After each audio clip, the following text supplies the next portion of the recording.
বিধানসভাত উন্মোচন বিজেপি নেতৃত্বাধীন মিত্ৰজোঁট চৰকাৰৰ স্থিতি। কেন্দ্ৰৰ নৰেন্দ্ৰ মোদী চৰকাৰে হিন্দু বাংলাদেশীক সংস্থাপিত কৰাৰ স্বাৰ্থত নাগৰিকত্ব সংশোধনী বিধেয়ক গৃহীত কৰিবলৈ অব্যাহত ৰখা তৎপৰতাত পূৰ্ণ সমৰ্থন আছে সৰ্বানন্দ সোণোৱাল চৰকাৰৰ। নাগৰিকত্ব সংশোধনী বিধেয়কৰ ক্ষেত্ৰত অসমৰ ৰাইজৰ স্বাৰ্থৰ পৰিপন্থী পদক্ষেপ লোৱা নহয় বুলি মুখ্যমন্ত্ৰী সৰ্বানন্দ সোণোৱালে বাৰম্বাৰ দাবী কৰি আহিছিল। কিন্তু সোণোৱাল চৰকাৰৰো যে হিন্দু বাংলাদেশীক নাগৰিকত্ব প্ৰদানৰ ক্ষেত্ৰত পূৰ্ণ সমৰ্থন আছে সেই কথা স্পষ্ট হৈ পৰিল সোমবাৰে বিধানসভাত দাখিল কৰা তথ্যত। মোদী চৰকাৰে হিন্দু বাংলাদেশীক দিব বিচাৰিছে লং টাৰ্ম ভিছা। সংশোধনী বিধেয়ক গৃহীত নোহোৱালৈ এই ব্যৱস্থা মোদী চৰকাৰৰ। কেন্দ্ৰৰ স্থিতিৰ সমৰ্থনত উচ্চ ন্যায়ালয়ত শপতনামা ৰাজ্য চৰকাৰৰ। বিধায়ক দিলীপ পালৰ এক প্ৰশ্নৰ উত্তৰত গৃহ বিভাগৰ দায়িত্বত থকা মুখ্যমন্ত্ৰী সোণোৱালৰ হৈ সদনত এই তথ্য দাখিল কৰে সংসদীয় পৰিক্ৰমা মন্ত্ৰী চন্দ্ৰমোহন পাটোৱাৰীয়ে।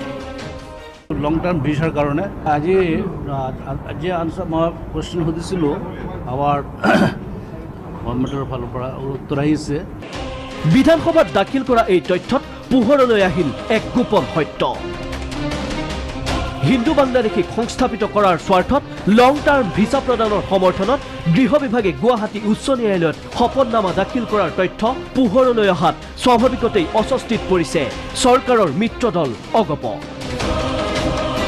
এই সন্দৰ্ভত প্ৰতিক্ৰিয়া প্ৰকাশ কৰি দলটোৰ অন্যতম জ্যেষ্ঠ নেতা তথা বিধায়ক ৰমেন্দ্ৰ নাৰায়ণ কলিতাৰ মন্তব্য, লং টাৰ্ম ভিছা প্ৰদানৰ বিৰোধিতা কৰিব অগপই।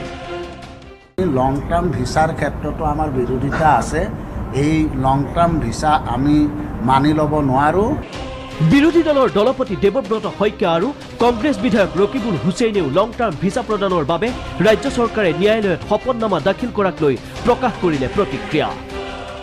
বিদেশীৰ বাবে ভাৰতীয় আইন ব্যৱস্থাত একমাত্ৰ বিতাৰণৰ ব্যৱস্থা আছে, কোনো আশ্ৰয় ব্যৱস্থা নাই। 1971 চনৰ 25 বছৰ আগত অহা লোককে আপোনালোকে ৰক্ষণাবেক্ষণ দিব পৰা নাই। আকৌ 1971 চনৰ পিছৰ লোকসকলৰ বিষয়ে আপোনালোকে বিভিন্ন ধৰণেৰে আজি ৰাজনীতি কৰিব বিচাৰিছে।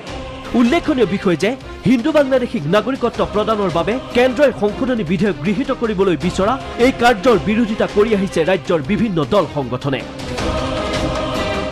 এনে পৰিপ্ৰেক্ষিতত সোণোৱাল চৰকাৰে বিষয়টো সন্দৰ্ভত গ্ৰহণ কৰিছিল কৌশল স্থিতি। কিন্তু অৱশেষত এই গোপন সত্য স্পষ্ট হৈ পৰিল বিধানসভাত। Bureau report DY365।